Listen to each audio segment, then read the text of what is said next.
요한복음 9장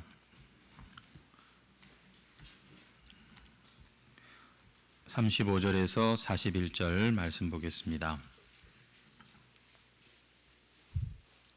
요한복음 9장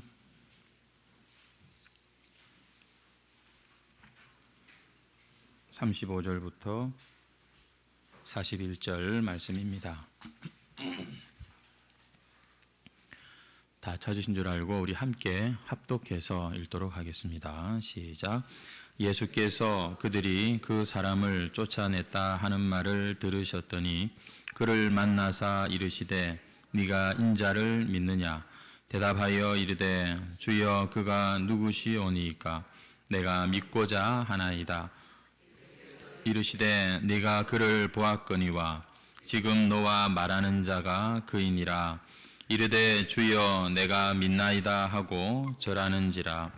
예수께서 이르시되 내가 심판하러 이 세상에 왔으니 보지 못하는 자들은 보게 하고 보는 자들은 맹인이 되게 하려 함이라 하시니 중에 예수와 함께 있던 자들이 이 말씀을 듣고 이르되 우리도 맹인인가? 예수께서 이르시되 너희가 맹인이 되었더라면 죄가 없으려니와 본다고 하니 너희 죄가 그대로 있느니라. 아멘. 오늘도 복된 날 이렇게 또 예배의 자리에 나오신 여러분들을 주님의 이름으로 환영하고 축복합니다.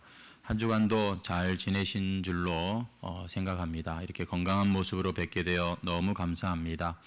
우리 옆에 있는 분들에게 한번 축복하며 인사하십시다. 반갑습니다 하고 한번 잘 나오셨습니다. 우리가 살면서 이런저런 만남이 참 많은데 어떤 만남은 참 정말 잊을 수가 없는 그런 운명적인 만남, 너무나 소중한 만남들이 있지 않겠습니까? 그런데 그런 운명적이라고 할 수 있는 만남도 보면 우연히 그렇게 만날 수 있지만 또 그러나 의도된 가운데 그런 만남이 이루어지는 것을 우리가 보게 됩니다. 저는 전도사로 있을 때 제 아내를 처음으로 만났습니다. 첫눈에 반해가지고 결혼을 했지요. 지금도 제가 그 예배당 뒤에 있는데 앞으로 사뿐사뿐 걸어가는 그 뒷모습을 잊을 수가 없습니다. 제 인생의 최고의 만남, 그리고 참 운명적인 순간이었다면 바로 저는 그 순간이 아닐까 생각을 합니다. 근데 가끔 의심이 생길 때가 있습니다. 그 당시에 이 장구경을 닮은 저의 외모를 이 소문을 듣고 저를 만나기 위해서 제 아내가 미리 다 계획하고 준비해 가지고서 저하고 딱 이렇게 만나게 된 건 아닐까 하는 그런 의심이 생기는 게 이게 상당히 합리적인 의심입니다. 왜 그런가 하면 제 아내는 그 당시에 대전에서 고등학교를 나왔는데 서울로 갈 수도 있었지만 부산으로 내려왔다는 거예요. 그때 다 서울 가는 때인데 부산으로 내려온 것이 일단 미심쩍습니다. 그 당시에 이 부산에 얼마나 많은 교회가 있었는지 몰라요. 그리고 자기가 줄에 살았는데 그 당시 줄에 제일교회도 이렇게 나가기도 하고, 근데 갑자기 제가 이제 곧 가게 될 그 묽은 교회에 기차를 타고 들어와 가지고서 주의를 지킨다는 게 여러분 이게 아무리 생각해도 여러분 수상한 것이죠. 우연을 가장한 어떤 계획된 가운데 저와의 만남을 이룬 게 아닐까 생각을 합니다. 사실 우리 부부는 그 당시 담임 목사님의 중매로 그렇게 만나서 결혼을 하게 되었지요.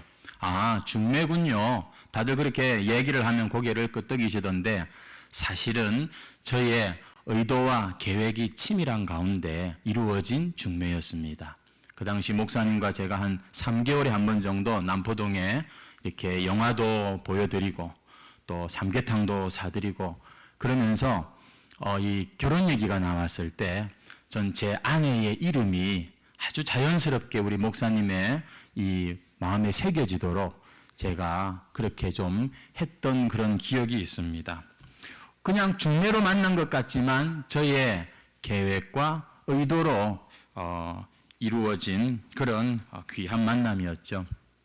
제가 왜 이야기를 하는가 하면 우리 예수님께서 길을 가다가 이 앞을 보지 못하는 한 맹인을 만나고 그리고 그 사람에 대한 이야기를 하면서 이게 자연스럽게 우연히 만난 그러한 만남인 것 같은데, 하지만 이게 알고 보니까 오늘 본문 말씀에서 우리는 이게 예수님이 의도하고 계획하신 만남이었구나 하는 것을 깨닫게 되기 때문입니다.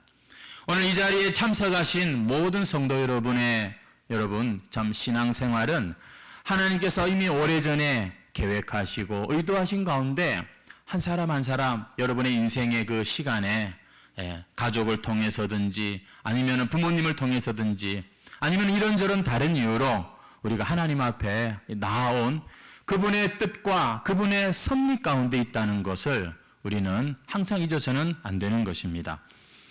이날도 맹인이 보면 구걸하기 위해서 그 자리를 지나가고 있었는데 마침 그때 예수님과 제자들이 또 그 길을 지나가면서 그들의 눈에 띈 것이죠. 제자들이 뭐라고 물었습니까? 이 사람이 날 때부터 보지 못하는 게 부모 탓입니까? 자기 죄 탓입니까? 이렇게 물었던 것입니다. 여러분이 앞을 보지 못하는 맹인의 입장에서 여러분 그런 자기 얘기가 나올 때 어떤 기분이 들겠습니까? 어쩌면 하도 많이 그런 소리를 들어서 불쾌한 마음이 생겼을지도 모르겠습니다. 근데 그날은 달랐습니다. 주님의 입에서 누군가의 입에서 대답이 나오는데 지금까지 한 번도 들어본 적이 없는 너무나도 신선하고 충격적인 대답이 그 랍비인지 선지자인지 그분에게서 들리는 것입니다. 이것은 이 사람의 죄 때문도 아니고 부모의 죄 때문도 아니다. 오히려 이 사람이 앞을 보지 못하는 것 때문에 하나님의 하시는 일을 나타내게 될 것이다. 이런 해석을 해주셨던 것입니다. 이건 정말 평생 처음 들어보는 말이었습니다. 모두가 다 자기를 향하여 손가락질했지 아무도 자신의 이 아픔과 이 문제가 하나님의 일과는 상관이 있을 거라고는 생각도 못했는데 자신의 이 앞을 보지 못하는 문제가 이 장애가 하나님께서 사용하시는 그러한 거라고 말씀을 하는 것을 들었을 때 이 여러분 사람의 마음은 얼마나 설레었을까요? 이분이 누군지 궁금했을 것이고 더 이 사람의 이야기를 듣고 싶었지 않았겠습니까? 그래서 예수님께서 뜬금없이 그 눈에다가 진흙을 이렇게 붙이고 실로암에 가서 씻으라는 이런 말을 할 때에도 그는 자기를 놀린다고 생각하지 않고 기꺼이 그 음성에 순종을 하였던 것이죠. 그리고 실로암에 가서 눈을 그렇게 씻었는데 눈이 떠진 것입니다. 모든 게 보이는 거예요. 막 하늘도 보이고 사람도 보이고 나무도 보이고 예전에는 보지 못하던 것들을 생전 처음 보는 이런 경험을 한 것이죠. 누가 제일 보고 싶었을까요?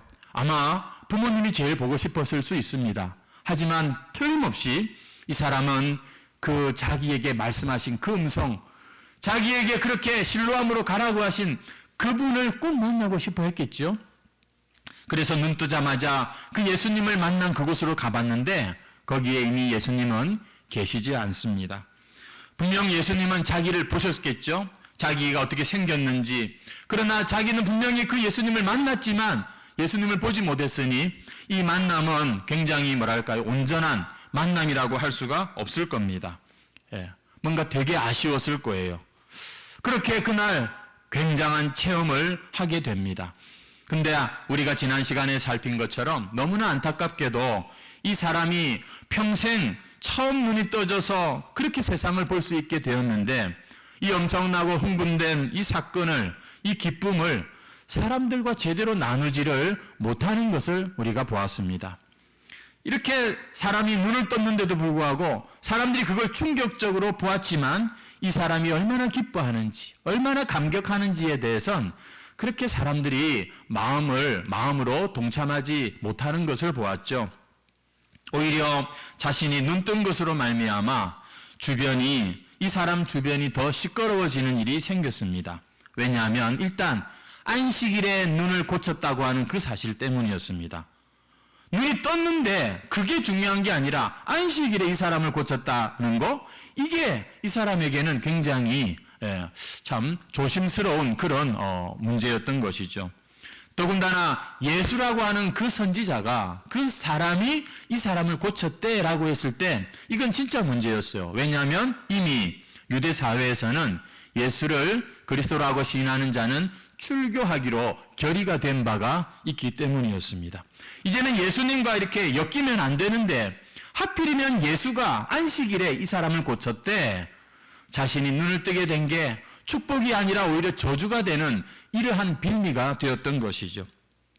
부모도 자식이 눈을 떠서 돌아왔으니 얼마나 기뻤겠습니까만 이게 마냥 기쁘기만 한 문제가 아니었습니다. 이웃들도 처음에는 충격을 받았겠지만 점점 의심의 눈으로 이 사람을 보는 것입니다. 그뿐만이 아니라 바리새인들에게 불려갔죠. 바리새인들의 질문에 자기는 정말 있는 그대로 자기가 경험한 거, 자기가 본 거 그대로 얘기했을 뿐인데 오히려 그들의 미움을 받고 출교까지 당하게 되는 이런 일을 맞습니다. 눈이 밝아져서 세상을 보게 된 게 얼마나 기쁜 일입니까? 그런데 그것도 잠깐 이어서 눈을 떠서 보게 된 그것 때문에 오히려 세상이 더 무서운 곳이 돼버립니다. 자기를 못 잡아먹어서 달려드는 막 그런 세상이 되고 만 것이에요. 여전히 자기를 향한 그런 무시도 아직 있습니다. 예전에는 차라리 안 보이니까 그나마 견딜만 했다면 이제는 그 사람들의 조롱하는 눈빛도 보이고 미워하는 얼굴도 보이고 막 분노하면서 자기를 향해 협박하는 그러한 모습도 보이니까 여러분 얼마나 더 무서웠겠습니까? 앞을 볼 수만 있다면 내 인생은 정말 완전히 새로워질 것이고 더 이상 바랄 것도 없을 것인데 그러나 막상 눈을 떠보니까 여전히 가난하고 여전히 사람들의 소외와 그런 왕따를 당하고 있고 여전히 조롱받고 미움받는 이러한 현실이 계속해서 이어지고 있는 겁니다. 볼 수만 있으면 내가 그 어떤 고난도 내가 감당할 수 있을 것 같은데 하지만 그러한 것들이 오히려 눈을 뜨기 전이나 후나 별로 다를 것이 없는 그런 상황입니다. 솔직히 말하면 더 힘들어진 것 같아요. 더 막 자기가 그냥 또 죄인된 것 같고 더 세상이 자기에게서 멀어진 것 같습니다. 오늘 우리도 그러한 것을 그런 기분을 느낄 때가 있지 않습니까? 진심으로 예수님의 이 제 길을 따르는 제자의 삶을 살기로 결단할 때 성도 여러분 우리에게도 이와 비슷한 생각들이 찾아올 때가 있습니다. 세상이 그냥 마냥 좋지만 않은 것입니다. 세상에서 우리의 믿음으로 산다는 게 이제는 보지 못하던 것을 보고 눈을 뜨고 믿음으로 사는 게 이게 쉬운 일이 결코 아닌 것이죠. 인생은 여전히 계속해서 우리에게 이 고난의 연속인 것입니다. 당장 문제가 힘드니까 이것만 해결되면 좋겠다 이런 생각이 우리에게 당연히 있지요. 하지만 여러분 그게 끝이 아니더라 이 말입니다. 내가 이 시험만 치고 나면 내가 이 졸업만 하고 나면 내가 직장에 들어가기만 하면 나는 괜찮겠지 좀 낫겠지 싶은데 물론 그런 것이 잠깐 숨을 돌리는 어떤 그런 것은 되겠죠. 하지만 모든 인생의 문제의 해결점은 안 된다는 것을 우리가 깨닫게 되는 것이죠. 오늘 이 본문의 맹인이 딱 그런 사람입니다. 내 인생의 불행은 이 앞을 보지 못하는 데 있는 거야. 내가 원하는 대로 내가 참 성공적으로 살지 못하는 이유? 이거 보라. 내가 지금 이 앞을 보지 못하지 않느냐. 실제 여러분 앞을 보지 못하고 산다는 거 이거 얼마나 참 불편한 게 많겠습니까? 내가 정말 앞을 볼 수만 있다면 이렇게 구걸할 필요도 없이 열심히 기술을 배우고 열심히 참 일해가지고 돈도 벌고 결혼도 하고 잘 살 수 있을 텐데 여러분 그런 소망이 앞을 보지 못할 때 얼마든지 있겠죠. 하지만 인생의 문제가 눈을 뜬다고 해서 그냥 다 해결되는 건 아니구나. 이 사실을 깨닫는데 이 맹인은 그렇게 시간이 많이 걸리지 않은 것 같습니다. 또 다른 종류의 그런 소외감이 찾아오고 또 다른 종류의 불편함이 찾아오고 그리고 사람들의 이런 어려움을 겪게 된 것이죠. 실타래 하나 풀린 것에 불과했던 것입니다. 여전히 그의 인생은 어렵습니다. 이것이 오늘 우리 믿는 자들의 모습입니다. 많은 그리스도인들이 원하는 것이 이루어지고 내가 문제가 해결된 것 같은데도 또 여전히 돌아서면 아이고 힘들어, 아유 죽겠다 하는 소리가 나오게 되는 것이죠. 여러분, 이러한 우리의 인생에 우리는 어떤 방법으로 어떻게 우리가 살아야 될 것인가, 참 우리가 좀 본질적인 어떤 이런 아주 획기적인 그런 답을 찾으면 좋겠습니다. 오늘 이 사람은 눈을 뜬 이후에 아마 예수님을 좀 찾지 않았을까 생각합니다. 자기 눈을 고쳐줬지만 감사하다는 말 한마디를, 인사를 제대로 못했잖아요. 꼭 한번 만나서 감사하다는 표현도 하고 싶고, 또 지금 자기가 눈을 떴는데, 눈을 떴지만 이런 복잡한 상황이 된 것에 대해서 상담도 받고 싶고 도움도 받고 싶었을 것입니다. 하지만 어디를 가야 주님을 만날 수 있는지 알 수가 없어요. 그런데 성경의 오늘 본문에 보니까 예수님이 그를 찾아오십니다. 이번에는 우연히 만난 것 같은 만남이 아니라 아예 그를 딱 그냥 만나려고 작정하고 찾아오신 모습이 보입니다. 이 사람이 출교당했다는 그런 이야기를 들으시고 일부러 만나러 오신 거지요. 눈이 잘 떠졌나 확인하는 것도 아니고 단지 조금 위로해 주시려고 온 게 아니라 이 영혼을 불쌍히 여기셨기 때문에 예수님은 다시 한 번 더 이 사람을 찾아오신 것입니다. 사실 처음 만남도 마찬가지예요. 우연처럼 보였지만 사실 주님의 의도와 계획 가운데 그가 예수님을 만났고 눈을 뜨게 된 것이죠. 여러분, 이렇게 주님은 하나님께서 아버지가 당신에게 주신 그 잃어버린 자들을 찾으시는 그 일에 늘 안테나가 늘 이렇게 염두에 두시면서 그러한 사람들을 이렇게 찾고 계십니다. 왜 그런가 하면 이 모든 그 만남의 이유는 영적인 문제가 풀리기를 바라기 때문인 것이죠. 여러분, 이 사람의 눈이 뜨이는 게 큰 축복이지만, 그러나 이 사람을 주님이 다시 찾아오신 것은, 눈 떴는데 뭐 다시 찾아오실 이유가 있어요? 이 사람의 이 굶주린 영혼, 이 사람의 이 참 캄캄한 영혼의 눈도 뜨게 해주시려고 예수님이 그를 찾아오신 겁니다. 눈이 떠지는 것보다 더 소중한 그 일을 위해서 주님은 다시 찾아오신 거죠. 그래서 예수님은 이 사람을 만나자마자 처음으로 단도직입적으로 묻는 질문이 뭡니까? 보십시오. 35절을 다시 보십시오. 예수께서 그들이 그 사람을 쫓아냈다 하는 말을 들으셨더니 그를 만나사 이르시되 네가 인자를 믿느냐? 네가 인자를 믿느냐? 주님은 당신을 일컬어서 종종 인자라는 표현을 하셨습니다. 특별히 구원에 관련된 그러한 대화 가운데 인자라는 표현을 쓰셨어요. 이 말은 예수님께서 바로 너를 구원할 바로 주님으로 믿느냐는 그런 뜻이겠지요. 하나님의 아들로서 이 땅에 오신 그분께서 너를 진정으로 자유케 하실 수 있음을 네가 믿느냐? 너가 앞으로 또 어떤 일을 겪더라도 끝까지 너가 참 낙심하지 않고 나를 따라오고 믿을 수 있겠느냐?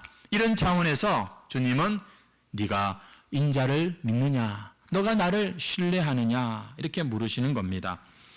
여러분, 이 사람이 대답을 합니다. 36절 보십시다. 대답하여 이르되 주여 그가 누구시오니까 내가 믿고자 하나이다. 여러분, 지금 이 사람이 보니까 눈앞에 계신 예수님에 대해서 아직 정확하게 모르는 것 같아요. 누구십니까? 라고 지금 묻고 있죠. 아직 예수님이 인자라는 사실을 제대로 정확하게 이해하지도 못한 것 같습니다만, 그러나 내가 믿고자 하나이다. 벌써 이 사람 마음이 간절해져 있는 것을 여러분 보십니까? 나는 본다라고 그렇게 말하던 사람들이 당시에 많았는데 지금 자기는 보지 못하다가 보게 되었지만 여전히 참 내가 믿고자 하나이다. 여전히 보지 못하는 자의 그 심정을 가지고 있는, 여러분 이 가난한 마음을 가지고 있는 이 사람의 모습을 보십시오. 정말 자기는 뭔가가 필요한 존재였습니다. 내가 정말 눈이 이제는 떠져서 보이지만 내가 믿고자 하나이다. 내가 인자가 필요합니다. 나는 정말 믿고 싶습니다. 내 인생을 내가 마음대로 이렇게 못하겠습니다. 맡기기를 원합니다. 보통요, 눈이 이렇게 밝아지면요, 이 사람 마음이라는 게 들뜨게 됩니다. 그렇죠? 예, 내가 이제는 뭐든지 다 할 수 있을 것 같은 이런 자신감도 생기고요. 사람이 그런 존재 아닙니까? 돈 좀 생겨보십시오. 사람이요, 아주 그냥 세상을 얻은 것 같다니까요. 뭐 자기가 좀 원하는 대로 한두 가지 풀려보십시오. 그냥 사람의 마음이 이렇게 붕 뜨기가 쉬운데, 이렇게 눈이 밝아졌음에도 불구하고 여전히 자신의 인생에 대해서 내가 믿기를 원합니다 라고 지금 말하고 있는 여러분, 이 사람은 정말 여전히 마음이 가난하고 메마르고 정말 진실함이 있어요. 그도 그럴 것이, 눈을 떴더니만 그냥 사람들이 자기를 못 잡아먹어서 저리 안달이니까 이 세상 가운데로부터 오는 이 고난과 핍박 가운데 그의 마음은 그냥 그렇게 세상과 함께 좋은 게 좋다 막 이러면서 올라갈 수가 없었던 것입니다. 그저 지금 내 눈을 뜨게 하신 이분의 말씀이라면 내가 뭐든지 내가 듣고 싶습니다. 믿고 싶습니다.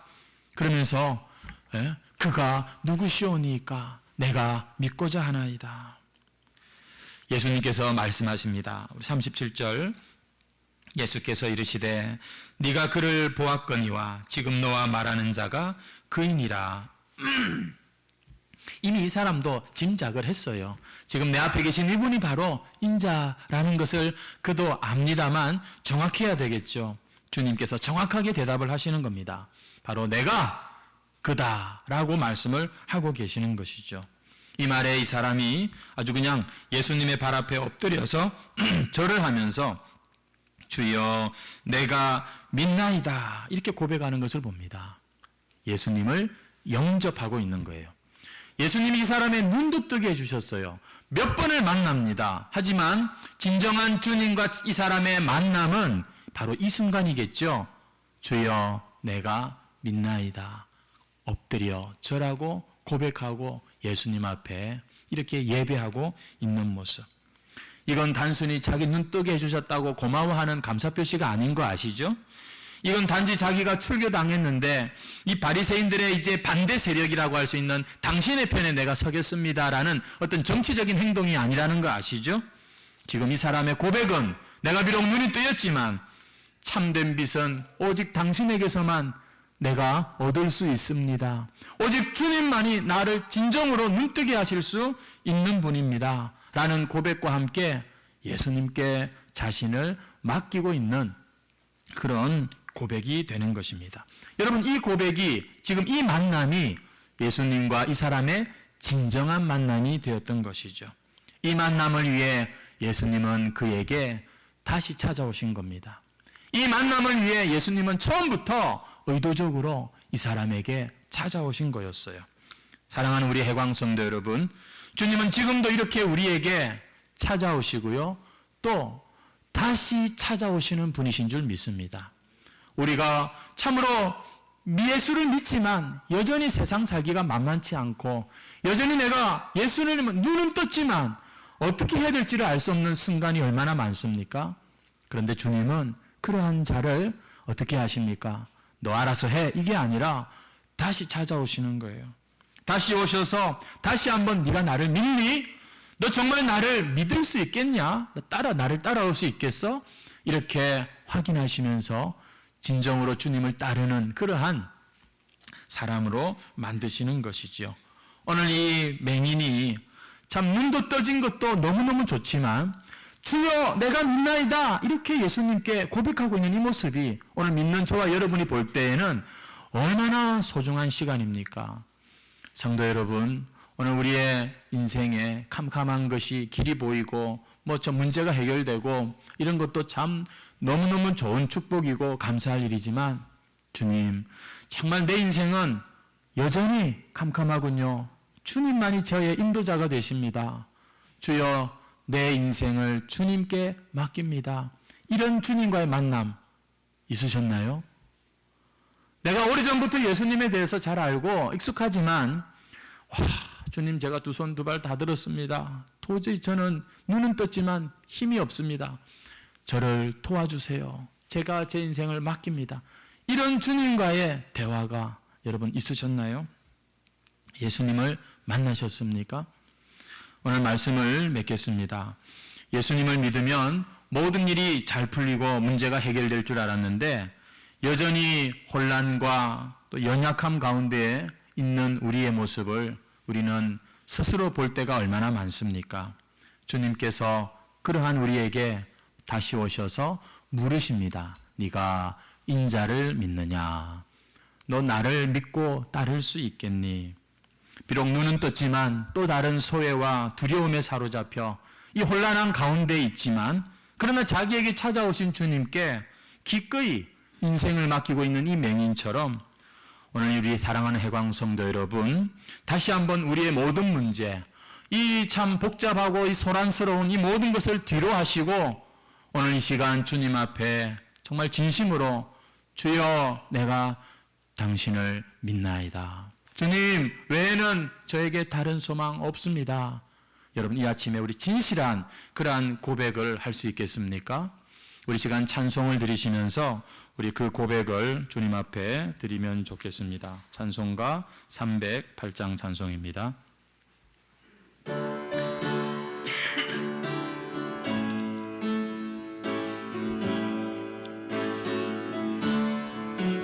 내 평생 살아온 길